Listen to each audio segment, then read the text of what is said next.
Y dijo Dios, hagamos al hombre a nuestra imagen, conforme a nuestra semejanza.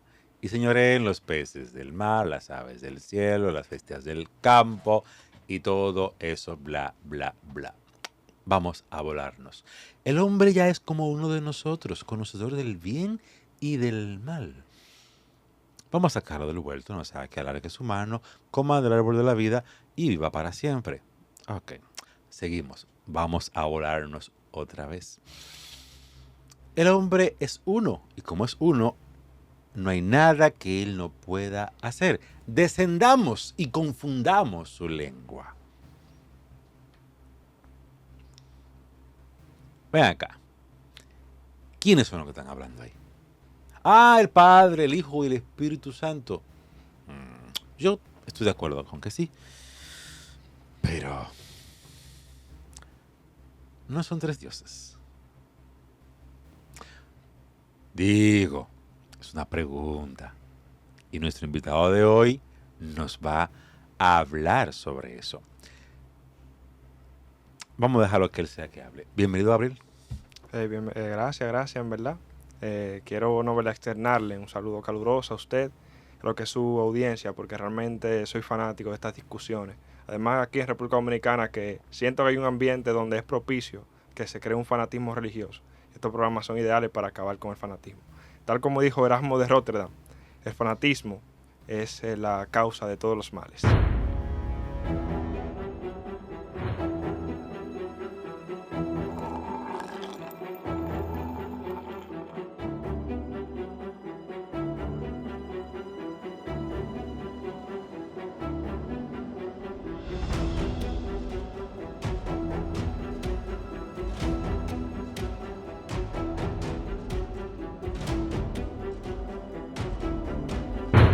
Ven acá. ¿Qué tú eres? ¿Monoteísta, politeísta, ateo? Yo soy deísta en el sentido epicúreo, si me puedo definir así, pero deísta también en el sentido como expresó Voltaire y los ilustrados en la Ilustración francesa. ¿Tú sí crees en Sí creo en Dios? Dios, pero también soy apático a lo que es su existencia. No creo que un Dios o los múltiples dioses que también puedan haber intervengan de manera directa o indirecta en la vida humana. ¿Tú crees en el que dijo, miren, vamos a hacer esto y vamos a ver qué hacen ellos después? Algo así, algo así. Bajo el concepto epicúreo no sería bajo esa propia concepción que usted expresó, sino que los dioses viven en una completa ataraxia, que es como una paz total, que para los epicúreos, en palabras burdas, sería como un chileo. Los dioses están, pero en un chile eterno. Eso es como, diríamos, nosotros en el planeta tenemos varios tipos de ecosistemas. Yo le llamo mundos o galaxias. Eh, y hay un mundo microscópico donde los humanos por fuerza natural, o sea, por intención, no tenemos ninguna presión, o sea, ninguna influencia sobre ese mundo. Sí la tenemos por el hecho de que estamos en el mismo espacio, pero no por intención. No es que nosotros decimos, déjame ver cómo yo afecto ahora al mundo de las baterías. O cómo ayudo a la bacteria Gabriel, a la bacteria Rubén, a la bacteria... No, sino que simplemente ese mundo está ahí y conviven junto con nosotros, pero nosotros estamos en un plano muy diferente al de ellos. Ujú. ¿Sería algo así? Sí, algo así. Perfecto. Es como hacer una analogía de que si vamos caminando por la calle, si nosotros nos preocupamos realmente de pisar a las hormigas o los pequeños animalitos que van también por ahí, la respuesta, no verdad, humana sería que no nos preocupamos por eso. Así que esa sería mi visión de los dioses. Los dioses existen, pero que se preocupe por nosotros ya es algo que de pedirle mucho a su existencia. Ok, ok. Vámonos con el punto de los dioses. El cristianismo ha planteado la teoría, el concepto de que existe un solo Dios. Un Dios que tiene tres tipos de personalidades o tres personas o triuno, la Trinidad. Hay personas que plantean, y yo creo que estoy dentro de ese planteamiento, que son tres dioses y que nos hicieron como ellos. el concepto familiar, de la reproducción, y que aunque muchos le llaman el antropomorfismo, y yo estoy de acuerdo con eso, pero sí creo que esos dioses nos hicieron semejantes a ellos físicamente. Ahora, ¿qué tú crees sobre eso? Yo creo, y le daré la respuesta basándome en la historicidad de las diferentes religiones en el mundo, de que ese sistema de triadas no es únicamente exclusivo para lo que es el cristianismo. Sí diré que para el judaísmo sí es que hay uno y también para el islam. Volviendo a lo que estaba diciendo, primero vemos la triada en los Vedas, en el Rig Veda, con Brahma, Vishnu y Shiva. Sí. Vemos también en los dioses sumerios, no me sé los nombres, pero también existe una triada entre está Enlil, Ishtar Kenli y y Enum. Kel. Ah, ok, Ajá. sí. También en los dioses egipcios está esa misma triada. Anubis. Anón, Amón, Anubis y Osiris. Va cambiando mucho porque con Egipto hay un quilombo con eso. Sí, porque sí. también meten mucho lo que es, dependiendo de la dinastía que se encuentren, a cuál dios ellos priman su adoración. Y por último, entonces también encontramos en el mundo greco-latino, que es donde me quiero enfocar, que vemos a Júpiter, en este caso Zeus, Zeus, al sí. griego, vemos a Poseidón, en este caso Neptuno, y a Hades, que sería, ¿no verdad?, el dios del inframundo para los grecos latinos. ¿Cómo se representaría eso dentro del concepto cristiano?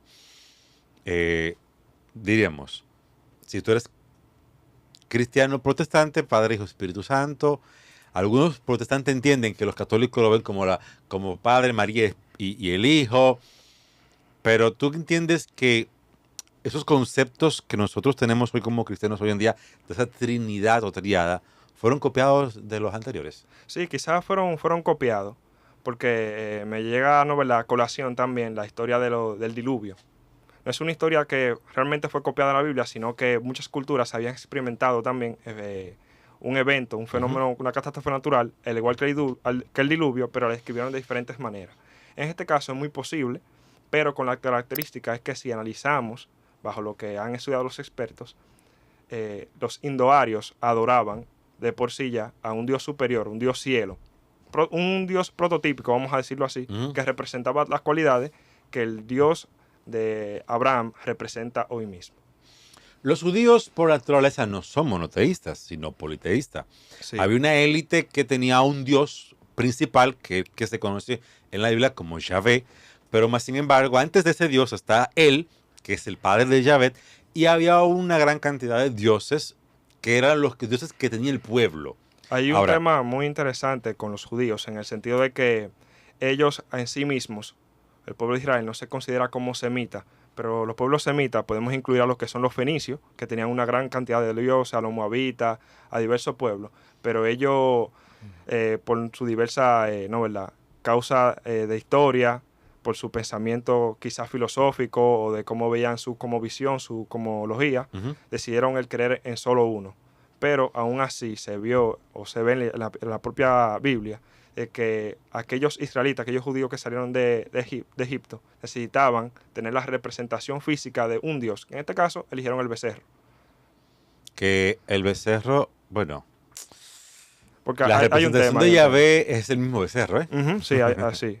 Sí. Y eso a veces la gente dice, no, que el becerro es la idolatría. No, el becerro es el que usted conoce como Yahvé, al que hoy en día en latín, en lo latino le llamamos Jehová. Y por ahí entonces voy defendiendo de que el politeísmo en ese punto es superior al monoteísmo, porque qué? permite la introducción de simbologías que puedan representar al Dios como tal. Porque hay que entender algo realmente. El ser humano es un ser que evolucionó a base de cuán bien puedes ver las cosas. Hay pocos animales que pueden ver tan bien como nosotros y también realizar otras acciones tan bien como nosotros.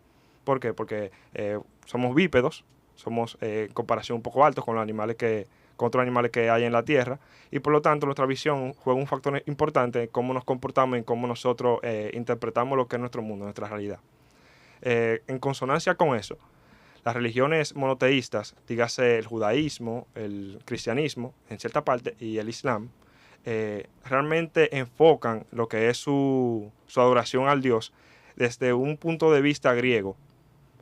Adoran a dioses en conceptos, pero no en materia. Dios deja de personificarse y convertirse en un concepto. ahí está el tema con las religiones monoteístas. Sí, realmente el Dios cristiano es un concepto Es un concepto, exactamente. más que una materia. Ok, quiero que tratemos este tema que comenzaste con él y me llama mucho la atención, dado que casi todas las religiones, tanto las monoteístas como las politeístas, sus dioses tienen inferencia en el accionar del humano. Pero tú entiendes que los dioses o el Dios que exista no tiene inferencia No. en el accionar humano. ¿Por qué tú crees que no tiene inferencia? Para eso y para responderle quisiera que viajáramos al pasado para explicarle por qué del asunto y por qué diversos pensadores también han pensado lo mismo.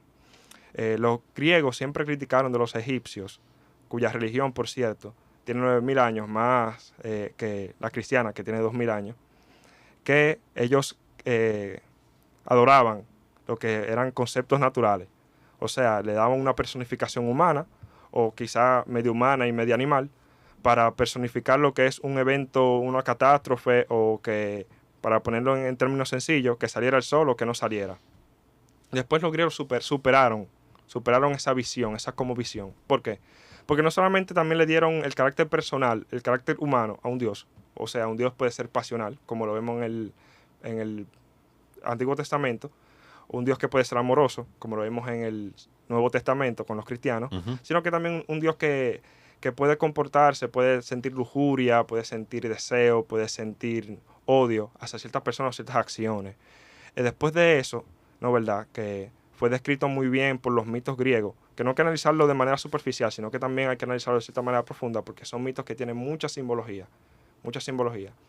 Para eso hay que entonces adentrarse a lo que es la filosofía, cómo el mundo antiguo veía esas señales, cómo interpretaba cada palabra en ese entonces, para entonces después entender por qué ellos decidieron, especialmente los filósofos, convertir a sus dioses en lobos. De ahí es que se ve la gran diferencia entre la religión romana y griega. ¿Por qué? Porque aunque sí, muy bien, los romanos tomaron influencia en la religión y en el culto griego, porque hay que decirlo claro, los padres de los romanos básicamente eran los etruscos, un pueblo súper mega influenciado por la cultura helenística. Sí, claro. Pero los romanos, a diferencia de los griegos, no le dieron la personificación a sus dioses, sino que lo convirtieron también en conceptos, en logos.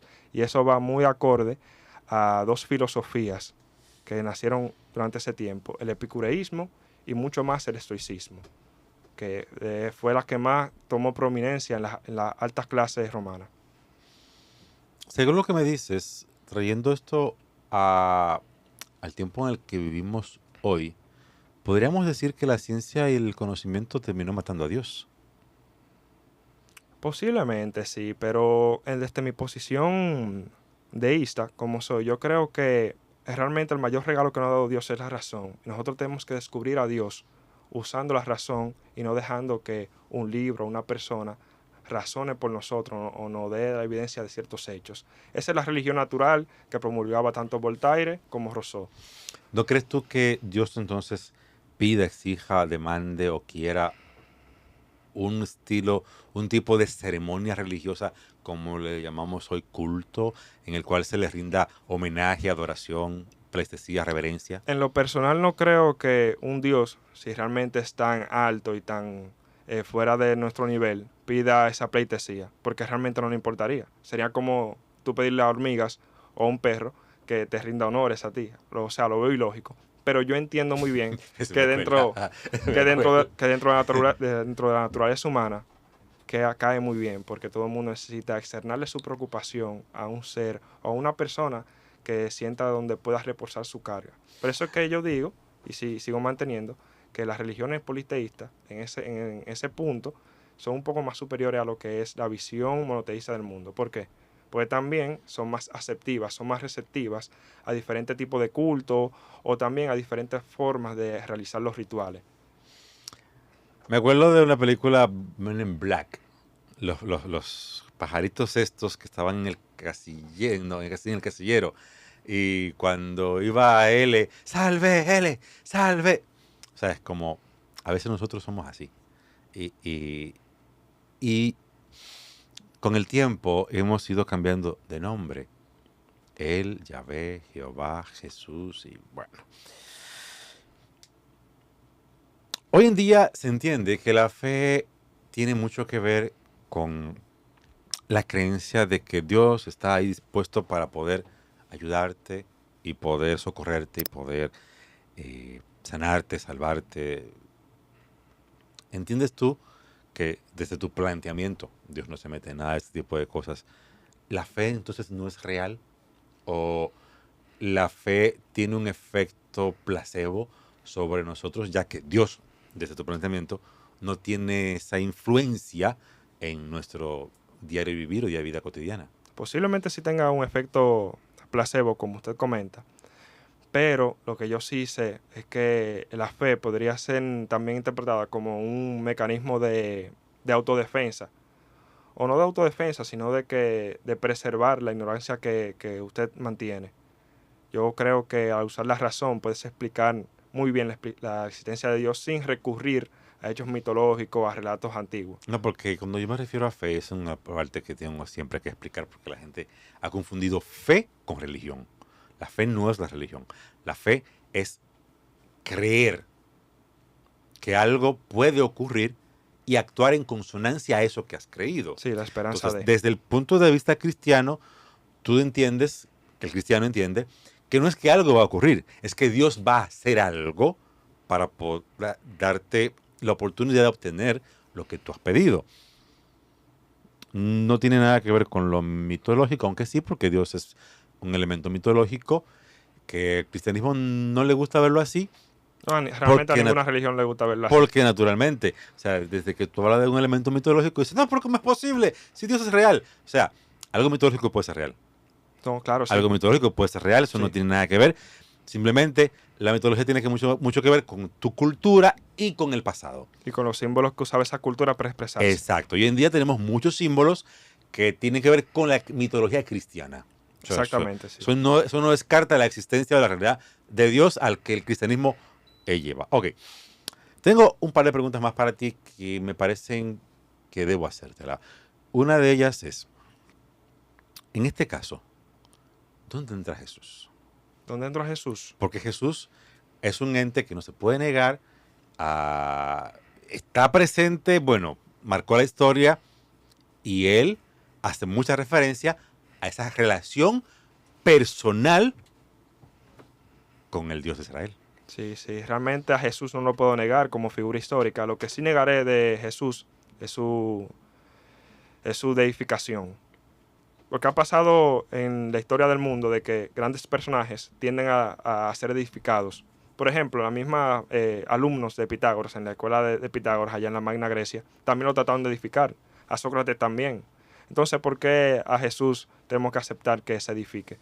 Reconozco que fue uno de los mejores filósofos del mundo con su pensamiento y también considero que fue un estudioso, un académico de primera, ya que si estudias realmente el pensar de Jesús, su filosofía, su actuar, su palabra, verás que fue influido no solamente por las filosofías helenísticas, dígase el epicureísmo, como lo expresó el sacerdote Lorenzo Valla en el siglo XV, como también usted puede ver rasgos del budismo en lo que él predicaba.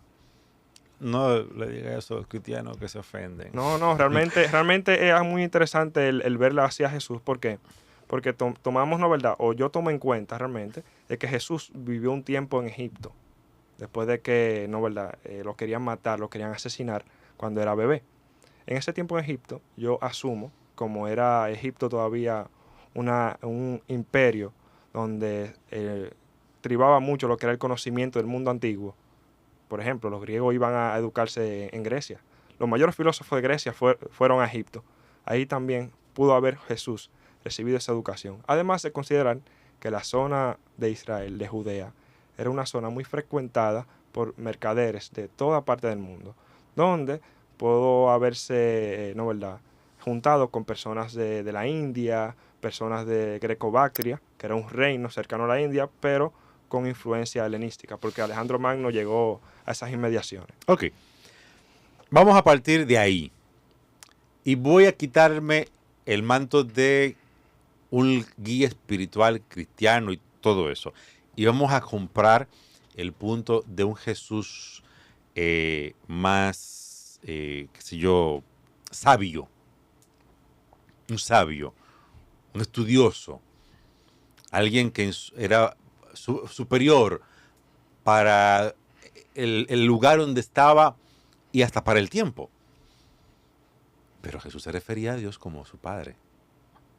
O sea, usaba elementos. No, no es Dios. Él no es Dios. Él es simplemente un hombre sabio.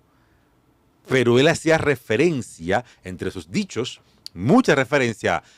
No se preocupen por su ropa. No se preocupen por la comida. Porque vuestro Padre, Dios, sabe lo que tiene necesidad. Porque si él alimenta a las aves del campo y ni Salomón con su gran esplendor se vistió como una de ellas, ¿cómo se pueden preocupar ustedes que no pueden ni aumentar un codo, o sea, un espacio, a su cuerpo? ¿Mm? No se preocupen por lo que mata el cuerpo. Preocúpense por aquel que puede matar el alma, refiriéndose a Dios. De tal manera amó Dios al mundo que envió a su Hijo, yo, al mundo para que el que en él crea no se pierda, más tenga vida. O sea, son frases que él no es Dios, pero él las dijo y hace referencia a un ser superior que él lo considera como un padre que tiene inferencia en el actuar de los humanos, inclusive hasta el punto de presentarle una propuesta de vida eterna. Y ahí, con esa pregunta, con ese punto, ¿qué me podrías decir con respecto a eso? También te hago una segunda pregunta, muy importante. ¿Qué tú piensas que hay después de la muerte?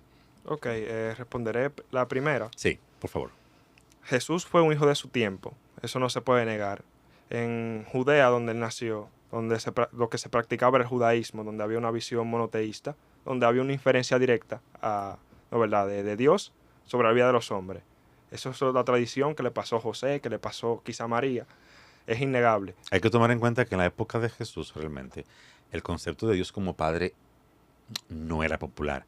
Dios como Rey, Dios como soberano, Dios hasta como un cruel tirano, pero no como un padre amoroso. Por eso es la genialidad de Jesús, porque le dio una reinterpretación a lo que su pueblo, ¿no, verdad?, pensaba de Dios. Ahí está la genialidad de Jesús, porque hay que ser claro, los judíos el mayor aporte, ¿no, verdad?, en la época de Jesús que dieron a la humanidad fueron los estudios bíblicos, las escrituras bíblicas que dejaron a la posteridad. Pero realmente el aporte más grande que pudo haber hecho un judío para su propio pueblo, como lo hizo Jesús, fue el introducir aspectos y reflexiones filosóficas al judaísmo, a lo que se creía en Judá en esos tiempos. ¿Por qué? Porque no solamente se llegó con un dogmatismo, cree porque tienes que creer, o cree porque hay un Dios que te puede castigar, que te puede dañar, sino que cree porque Dios es amoroso. ¿Y por qué es amoroso? Esa pregunta la contesta Jesús con sus discípulos, que también llama hermanos.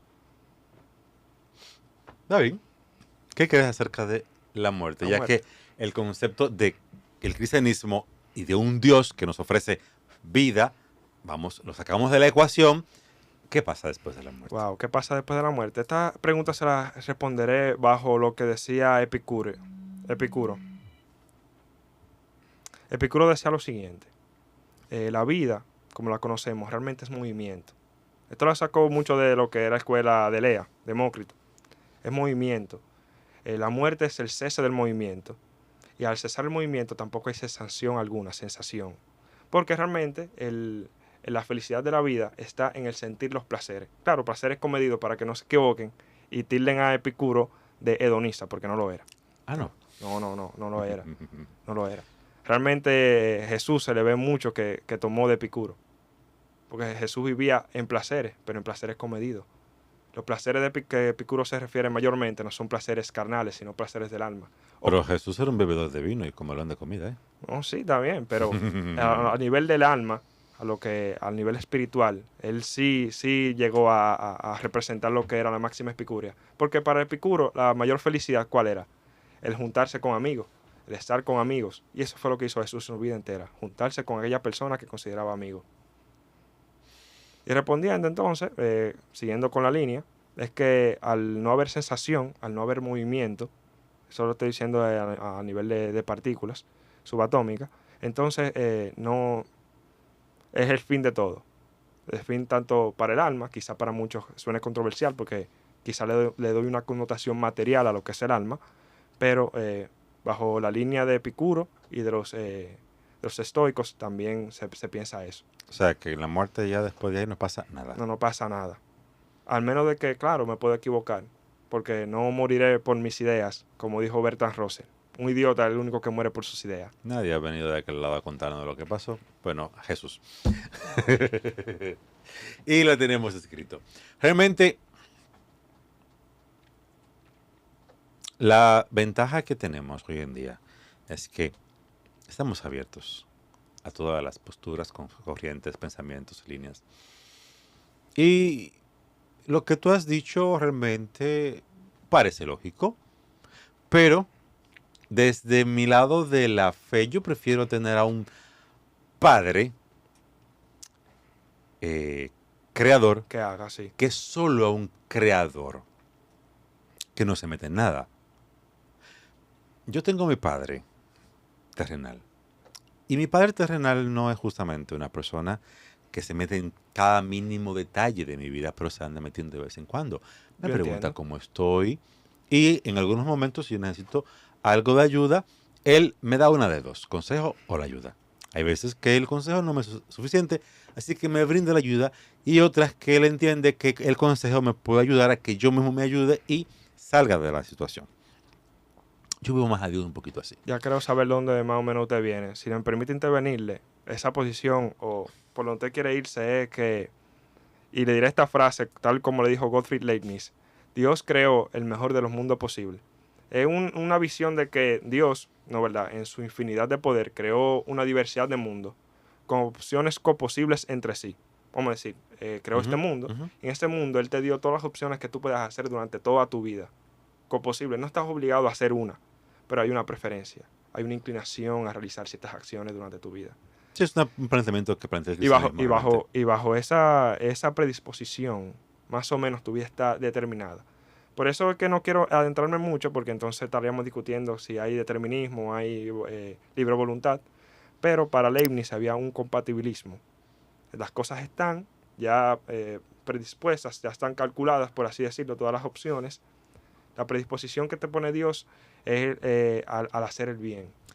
¿Cuántos futuros viste? 300 millones. ¿Y en cuántos ganamos? En uno. Sí, ahí se ve mucho Leibniz, ahí se ve a Leibniz. Simplemente, yo creo en eso. Yo creo que Dios nos dio la libertad de elegir. Y pone a nuestra disposición todos los futuros que se pueden abrir a partir de cada decisión que tomamos. De cada acción, Tú puedes tomar una decisión ahora y esa te abre un futuro que luego otra decisión te lo cambia. Exactamente, porque algunos también creen que Dios o la divinidad es un mecanicista, es un mecánico, que a cada decisión que tomes tiene que crearte o arreglar la maquinaria que es el universo. Esta No. posición fue muy debatida por Leibniz y también por Spinoza, que creía que el Dios, no, ¿verdad? Que Dios es la naturaleza misma. Dios et nature, Deus est nature, perdón. Y por Malebranche, que es que defendía esa visión mecanicista o de relojero, que si pasaba en un evento es por única disposición de Dios. Si vas a mover la mano es porque Dios así lo quiso y Dios así lo dispuso. O sea que como que si Dios... Creo que eso para Dios sería muy aburrido. Sí, sería muy aburrido, por eso que... Sería demasiado aburrido.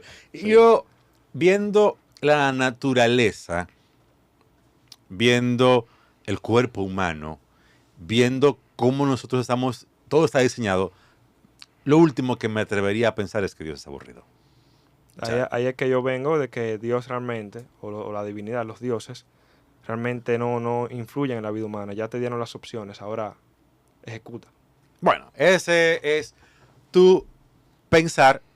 Es chévere, es chévere. Yo no estoy totalmente de acuerdo con él, pero en cierta parte sí. En la parte de que aunque Dios sí, en algunos elementos que tienen que ver con el plan superior, interviene en algunos elementos, pero en la mayoría Dios simplemente dice, yo te dije cómo deberías actuar, haz lo que te dé tu maldita gana, pero si te aciñes a lo que yo te dije, te va a ir de maravilla. Si no, no creo que te vaya muy bien. Porque No importa lo que tú decidas y el futuro que se abra, ya yo fui allá, lo vi y sé lo que puede pasar. Así que te doy una recomendación. Pero tú eres el que decide. Entonces, en este caso, nosotros debemos ser responsables de las decisiones que tomamos Sí, de las y acciones. las consecuencias que con ellos nos traen. Exactamente. Por eso el usar la razón para primar sobre todo, sea para tu creencia, que puede tenerla, pero que sea la razón, tu razón, el uso de tus facultades. Como diría Kant, que sea la razón la que te guíe, en burdas palabras. ¿A ti qué te guía? ¿Las palabras del profeta, el evangelista, el pastor o tu razón? Ah, no, espérate, que hay que morir más a mí para dejar que Dios sea el que viva más en mí. La gente ha mal interpretado grandemente ese concepto y se ha tomado por concepto eso para dejar que lo que dice el evangelista, el predicador, o la cantidad de múltiples profetas que aparecen hoy en las iglesias dirijan su vida con la intención de no hacerse responsables. Es como aquel que cree en el horóscopo y lo ve todos los días, averiguando qué quiere el universo para ti. Es lo mismito que hace aquel que se deja guiando por todo el que va a predicar a una iglesia o predica a través de la radio o en estos mismos medios. Aquí nunca tratamos de que la gente crea lo que nosotros creemos.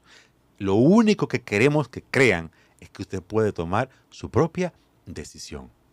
Y es lo que entiendo que Dios también quiere. Tome su decisión. Claro. Hay un planteamiento. ¿Cuál es el mejor camino? Sígalo. Y le irá bien. Y si no le va bien, tampoco se preocupe por eso. Que como quiera, todo obra para bien. Bueno, o eso es lo que dice la Biblia. Príncipe, gracias. Siempre, gracias a usted. Un placer tenerlos aquí conversando, en verdad, porque siento que esta labor que ustedes hacen es para el crecimiento del mundo entero, pero específicamente de la República Dominicana, como mencioné en la introducción, ya que veo la sombra del fanatismo religioso encima de nuestro querido país. Aquí no hay fanatismo, ¿no? Aquí ya hay una cosa que eso es No, horrible. aquí realmente hay fanatismo porque No, pero es que yo no me estoy diciendo que no hay, en el sentido de que no hay. Es que es peor lo que hay aquí que el No, fanatismo propio. no, sí, pero fíjate que hay fanatismo en el sentido de que no se quiere reconocer de dónde vienen las creencias que No, ellos practican. no, chacho, no te metas ahí. Que ahí tú eres un hereje. Bendiciones. Bye.